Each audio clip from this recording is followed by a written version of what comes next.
Welcome back to On the Ball, the podcast series from the Vanderbilt Sports Society Initiative. I'm Andrew Maraniss, and today, so fortunate to have Vanderbilt Athletic Director Candice Lee with us for our 100th episode of the show. Candice, thank you for being here. Thanks for having me, Andrew. I appreciate it. Yeah, it means a lot that you would be here for this milestone episode. We've had the show for a little over 3 years. Wanted to have you on since the beginning, and this is the right time to do it as we're coming back to school, getting ready for the fall sports to get started.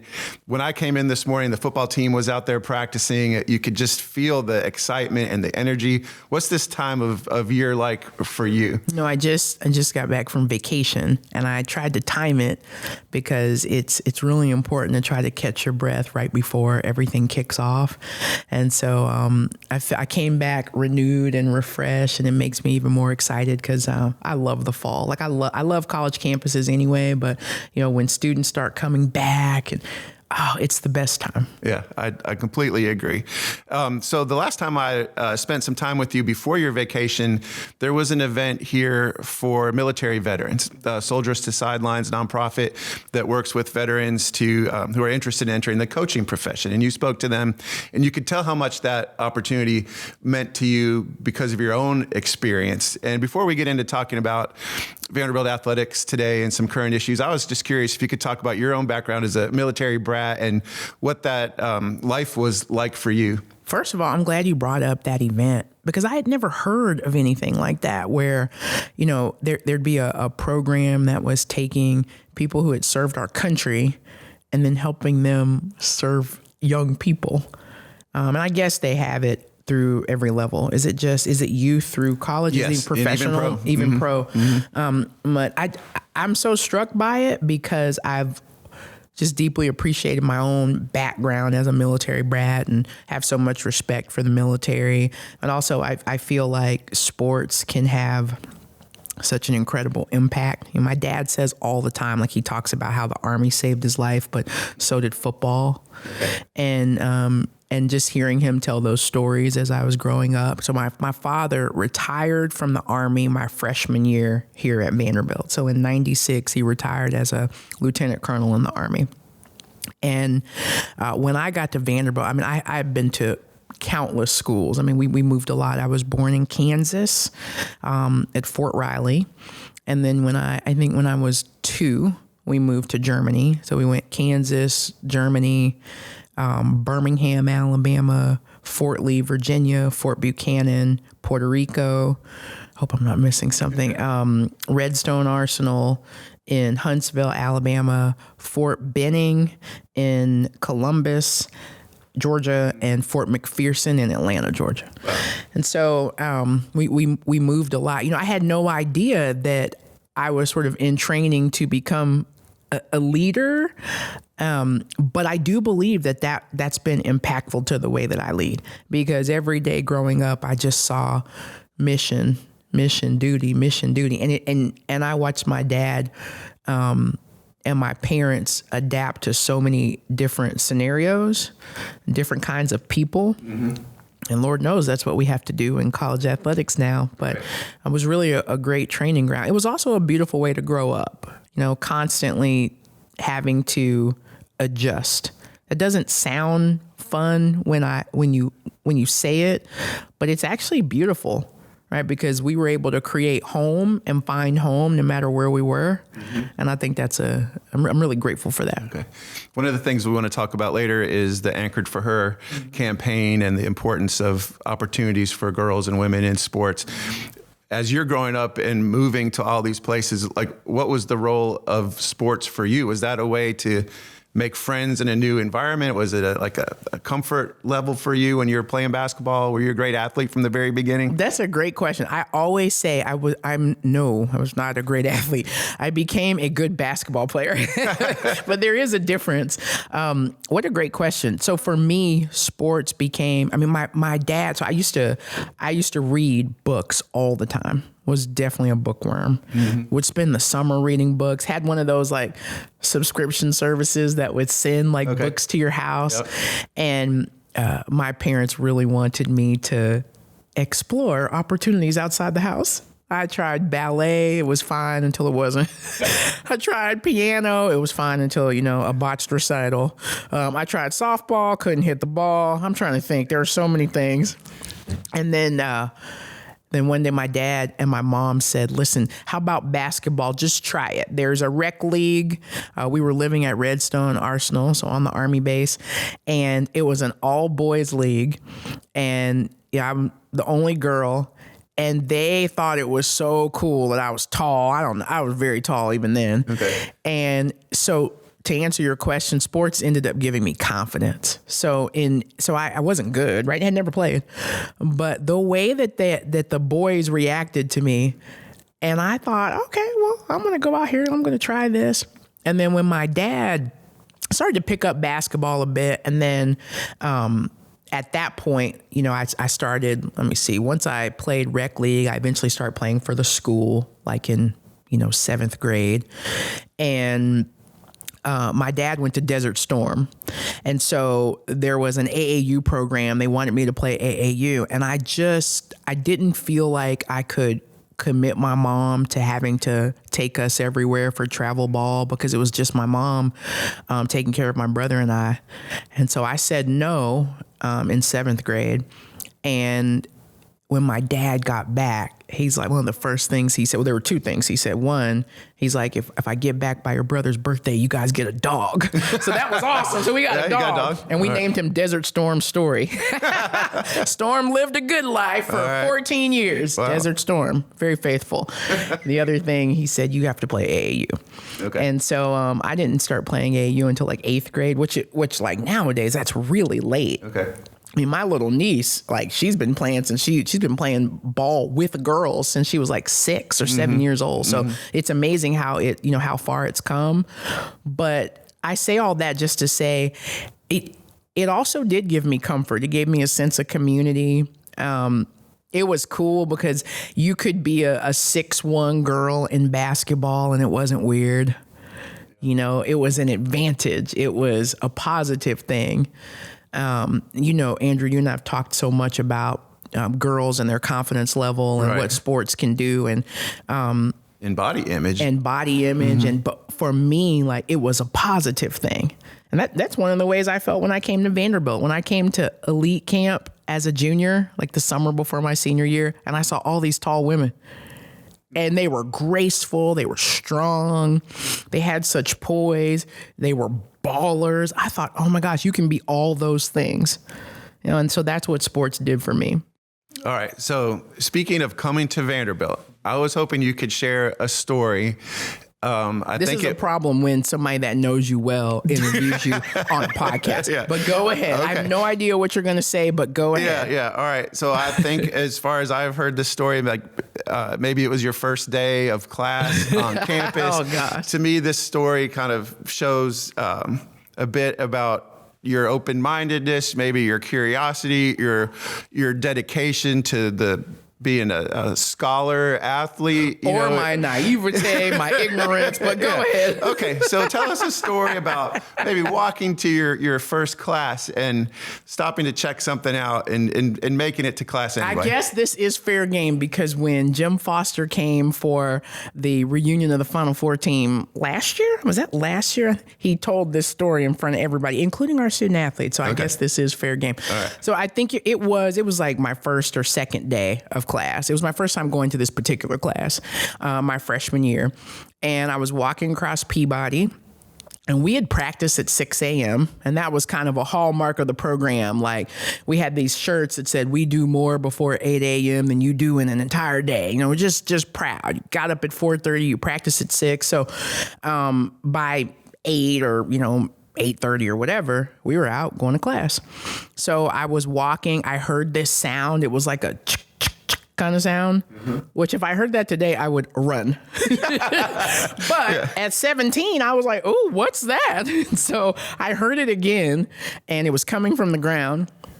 And I think like any normal person in this situation, I got down on I mean, I got down on my knees. I didn't know that part. Yeah, I definitely squatted down. That was when I had good knees. So I'm sure I squatted all the way down. And I like put my ear to the ground. I mean, even telling this is so embarrassing. And this sprinkler shoots up. And I mean, I'm drenched. And I was mortified, but I was like, I have to get to class. Because I remember Coach Foster saying, like, not only we don't miss class, but we also sit in the front. You know, we're active participants. I was scared to death that I would be late, so I went to class soaking wet. Walked in. I mean, I remember that professor looked at me like, what in the world? Well, maybe we share something in common, because I am sitting here on this podcast soaking wet because I was trying to fill up some water for us before, and this, like, it just squirted out at me. I don't know how it happened. I wasn't even going to say anything, but since you have come clean, as I think you should, having asked me that question, but thank you for framing it as an indication of my curiosity. Your curiosity, yes. And going to class, which we know is right. important. And that was the beginning of earning 3 degrees at this school, setting you up for this future as an AD here at this school. So moving through this as quickly as we can so we can get to the current events. Sure. You started as an intern in the athletic department. I did. I actually started as an intern for David Williams in student life. Got it. Not it even in wasn't athletics. even in athletics. No, it wasn't. He sent someone to practice.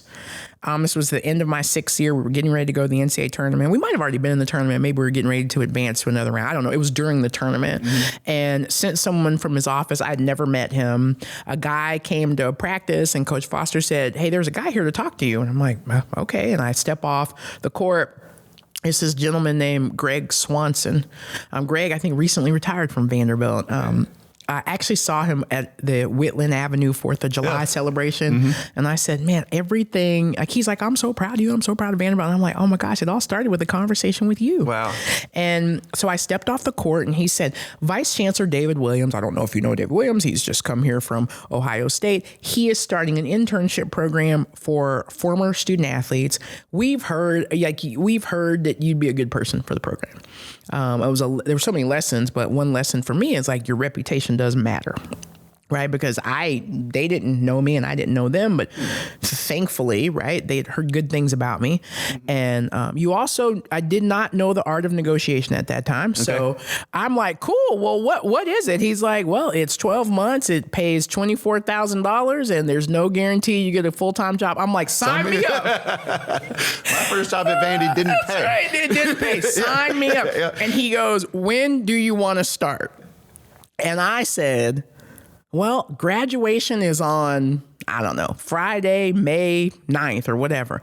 I will start that next Monday. And I really haven't been off since. But so it started as an internship in student affairs. And because at that time, David was the vice chancellor for student life and the general counsel. And that was really interesting to me because I really wanted to work with students. And I love the idea of still being on a college campus. I was starting a doctorate program at Peabody, so I just thought the timing was good. And I did that for about 6 or 7 weeks, and an academic counselor position opened up in the athletics department. I didn't know about it, but David told me about it, and he said it'd be working with the men's basketball team. And he said, I think you'd be a good fit for that. So I explored that and met with Kevin Stallings, and that began my full-time work in the athletics department. And at the time, your dissertation, wasn't it on the role of athletics in higher ed throughout American history, something like that? Yeah, oh man, you may be the only other person who knows that. But yes, that's exactly right. It was so interesting because I learned a lot about just as the role that athletics plays in the evolution of higher ed, which is really timely, I think, considering what's happening now. But and there are so many collision points from a social standpoint. For like it's well, we're not going to nerd out on this podcast, but it was great. We can nerd out. We can nerd out. It was great. It was very timely for me. Okay, so I want to fast forward quite a bit. Coming up, from the bottom to the top, National AD of the Year this year. You were around this program as a student athlete, but also working in the building, saw the challenges that your predecessors had and what they were able to accomplish here. And by the time you become athletic director, you were aware of what was next, right? Like what were the next challenges that needed to be solved? And one thing I've heard you say, one of the most significant challenges was just getting people to think differently about what was possible here.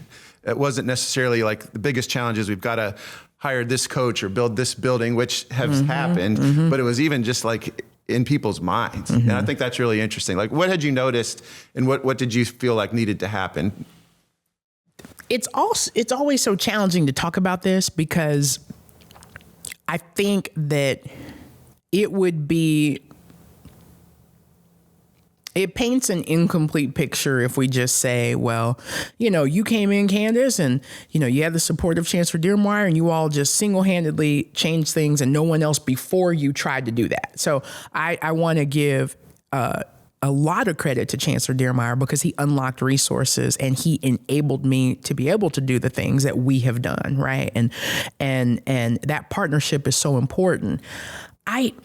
What I saw prior to becoming the AD, it was not a lack of want to, right? Like when in our building, I saw people that wanted to. I saw athletic directors that wanted to. I saw coaches that wanted to. I saw student athletes that wanted to. So it wasn't a lack of that. I think that sometimes things get entrenched into culture and it can be very, very hard to change. I think sometimes a lack of a vision or maybe a lack of support for a specific vision makes it really challenging to change something that is just so deeply rooted.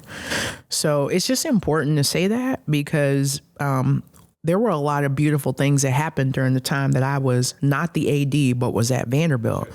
And until you sit in the seat, you just don't know what all the constraints are. So I certainly could imagine some of them. And the entire time that I was here prior to becoming the AD, I worked for David Williams for almost 18 years. I worked for Malcolm Turner for 1 year.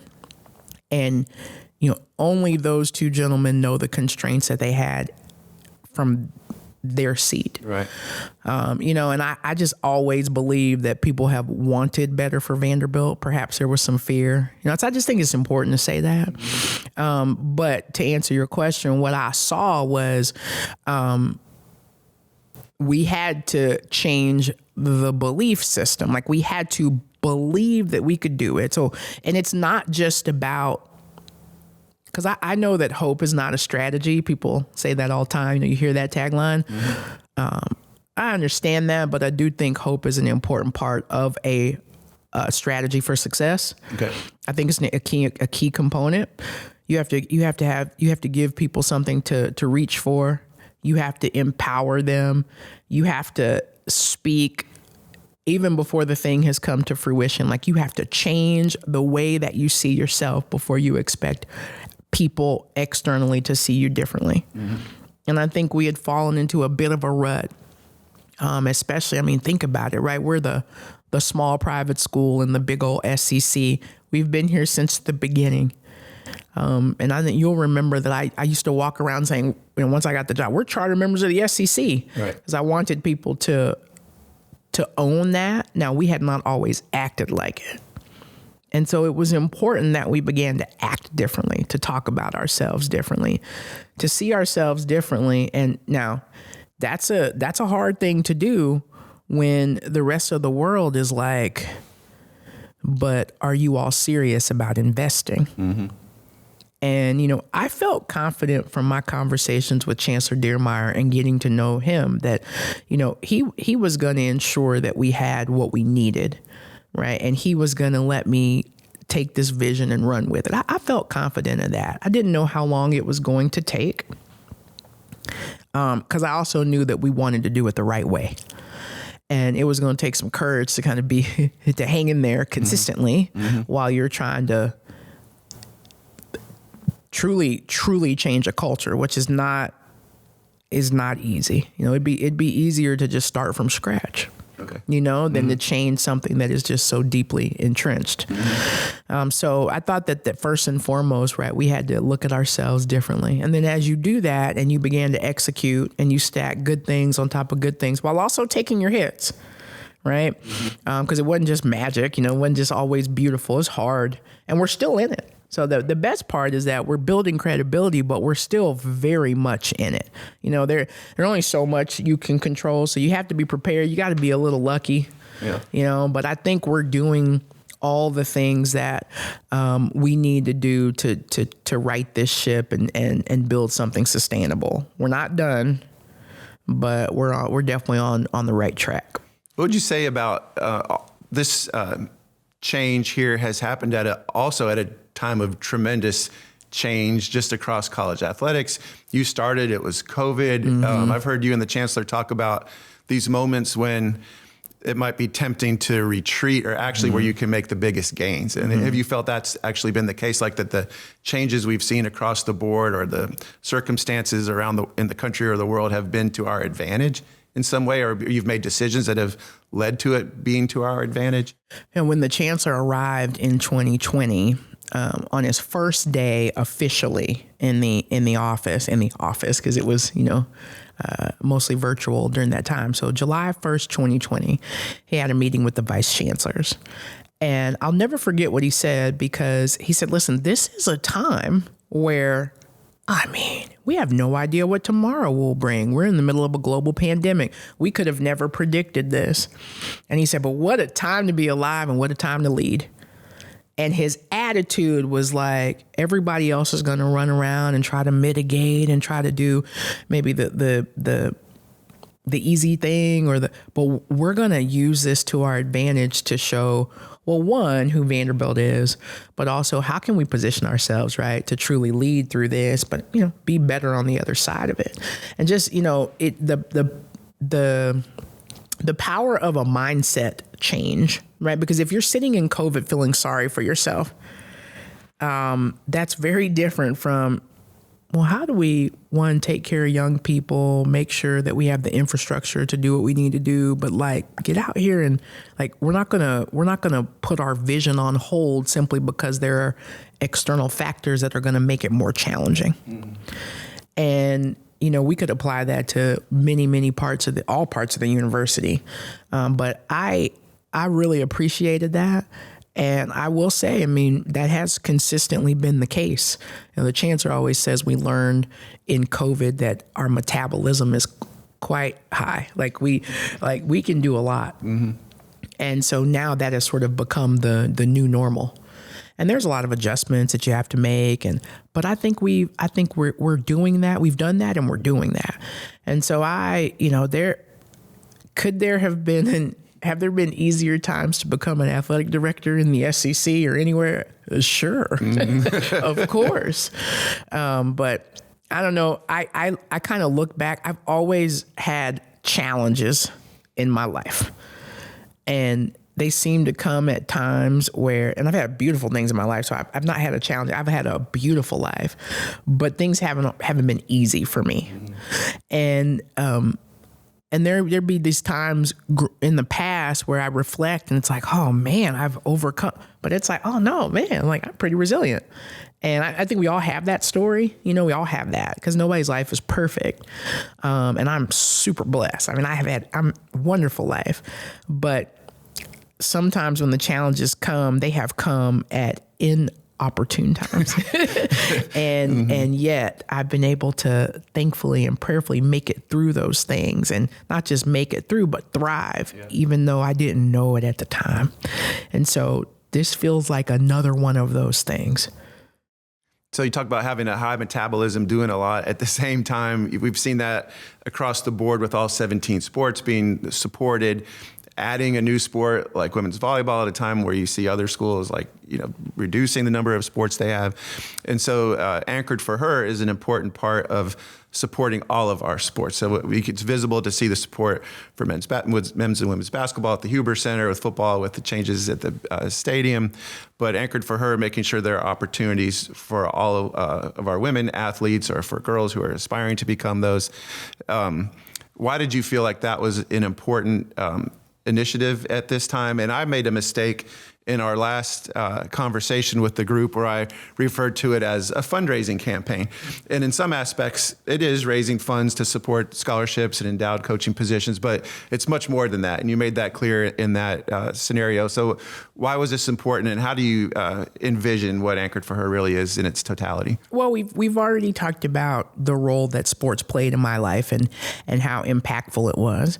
And you're probably so tired of hearing me say the same thing over and over, because, I know I've said to you before, when I was at our Super Bowl party and saw that Dove commercial that talked about, 50% of girls at the age of 14 will stop playing sports because of body image and confidence issues. And I started crying at my own Super Bowl party, because I thought it touched me so much.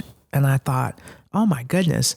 You're telling me that there are all these girls out here who are missing out on the virtues of sport. And I just know what it did for me. And, having the privilege to be around young people all the time now, I can see what it does for them. I can see what it does for boys and girls. But, this commercial was about girls, and it just really, really touched me. And I thought, when you think about the renaissance that women's sports is experiencing right now, it is so powerful what sports can do. And Anchored for Her is about, yes, making sure that we have the resources to support the women who compete here. But it is more than that. Like, we want to be part of a broader movement that says that, like, let's tell you about the power of sports. And for us, we invest in all of our programs. So this is not, it is in no way intended to say that we're not going to invest at a high level for all of our sports and that we care about girls more than boys. That's not what this is about. That is such a narrow view. Mm-hmm. But rather, we believe we have some credibility in the space to help guide a national conversation and dialogue around why we need to invest in women in sports and girls in sports. As a female athletic director, clearly that's important to me. There are not a lot of women who get to sit in these seats, and there are a lot of women playing sports. So if that's a prerequisite, then we should have more women in the seat. And that's not the only prerequisite, but right. I know that there are a lot of talent, and it's also not a prerequisite. You don't have to have played sports to be an athletic director, but my point is that I know there are a lot of talented people out there who have not gotten opportunities. Mm-hmm. And so how do we help build a pipeline? How do we, convene thought leaders around, again, the power of sports, specifically with women too, because there are clear metrics around, women athletes becoming leaders in other areas. And I'm sure that's the case for all student athletes. But again, because women are underrepresented, I think that it's become a bit of a passion project for so many people across the country. And I think Vanderbilt, again, is uniquely positioned to help drive the conversation. And we've been playing sports at Vanderbilt since the late 1800s. Girls have been playing sports here since the late 1800s. Mm-hmm. So it's sort of part of our DNA to pioneer and to trailblaze and to, create opportunities. So Anchored for Her is part of just a larger movement. Well, when you talk about that history here, and I feel like you talk about right to win areas, mm-hmm. Investing in and cultivating conversations around women's sports is one of those areas. And I feel like Sports and Society is one of those areas also. And so this podcast is part of the Sports and Society Initiative that has existed here for about 9 years. Your predecessor, David Williams, started it. You've supported it. We've seen momentum across campus, where what started as an initiative within the athletic department, there was great faculty interest, student interest. Now there's the Sports and Society minor, academic minor. There'll be more than 100 students minoring in this topic this fall. Why, in your opinion, with everything you have on your plate, what's the role of a Sports and Society Initiative in your mind, and why does it fit into what we're doing at athletics at this time? Well, so one, I commend you on making sure that this initiative has stayed alive. And I'm certainly happy to support it, but I really appreciate the work that you're doing, because David Williams envisioned this to do exactly what it's doing. I mean, I think he had big dreams, and we're gonna meet those aspirations with this initiative. But we are at a university, and everything that we do should tie back to core mission. And athletics does tie back to core mission, right? When I talk to recruits or I talk to coaching candidates about what we're doing here. So yeah, we're competing and winning at the highest level. Of course we are, but we believe, like, we understand the role that athletics plays in society. We understand the role that it plays at the institution. It's invaluable. And at this university, we are generating incredible scholarship, right, that is impacting the world. And athletics should do the same. Athletics is part of it, right? It is not separate from, it is not apart from, it's a part of. And so it makes sense to me that, like I think about our head coaches as educators, right? And their classroom is the court or the field or the pool or, whatever the respective area of play is. It's a extension of the academic experience, right? Or an immersive part of the academic experience. To me, Vanderbilt is uniquely positioned. And this is why David Williams thought it would be, like, he identified this as a right to win area a long time ago. So did Susan Wente, who was our provost at that time.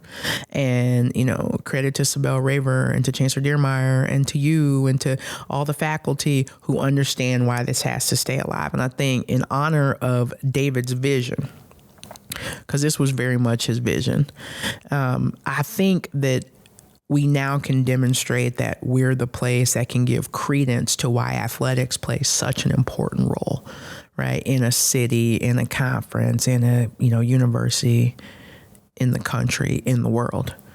And to see it now become a minor and to see, it also just gives credence to athletics as an area of study. That's really important, I think. And there's a lot of great research that's being done that, we need to get in the hands of practitioners. And I think we are uniquely positioned to help lead. So I'm so happy that it's continuing. Yeah, well, I'm so grateful for that. And I agree that athletics is a worthy area of study. I remember when I was a sophomore here, taking a Black history class, and we had an assignment to write a paper about a civil rights figure that was not super well known. And I wanted to write about Perry Wallace, who I had just heard about. Yeah. And I was afraid that my professor would say, we don't write about basketball players in college, but it was Dr. Yolette Jones.